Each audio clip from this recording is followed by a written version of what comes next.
आज आपण अंगणवाडीमध्ये ECC डे साजरा केलेला आहे। या कार्यक्रम सोहळ्यासाठी दर महिन्याप्रमाणे 10 तारखेला सर्व महिला आतात, त्याबद्दल मी सर्व महिलांचे सर्वप्रथम शब्दसन्माने स्वागत करते आणि आपल्या कार्यक्रमाला सुरुवात करते। ECC डे हा कार्यक्रम दर महिन्याच्या 10 तारखेला आपण का घेतो? कारण की आपल्या बालकाचा विकास प्रत्येक महिन्याला आम्हाला मोबाईलवरती ऍक्टिव्हिटी येतात की तुम्ही ह्या ऍक्टिव्हिटी घ्या आणि पालकांना सुद्धा त्या कृती करायला लावा, म्हणजे त्या कृती केल्यानंतर बालकाचा चांगल्या प्रकारे विकास होत असतो। आमच्याकडे तर बालक 3-4 तास राहत असतं, परंतु तुमच्यापाशी जास्ती वेळच राहतं। त्याच्यामुळे दर महिन्याला एक थीम येत असते, त्या थीम नुसार आम्ही जी कृती करतो ती तुम्ही घरी ऍक्टिव्हिटी करून घ्यायची आहे।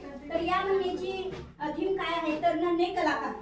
नन्हे कलाकार म्हणजे कोण? आपली छोटे छोटे बालक, हे आपले एक छोटे कलाकारच आहेत। त्यांच्यापासून कोणतीही त्यांची कृती केलेली जर आपण त्यांचं कौतुक केलं तर त्यांना उल्हास निर्माण होत असतं।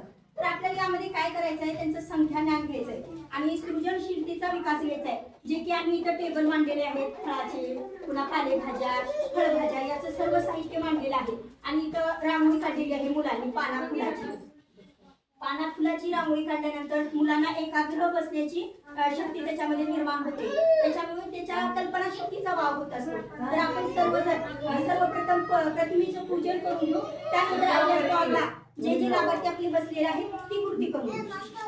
आपण महिलांनी प्रतिमेचं पूजन करू असं विनंती करते।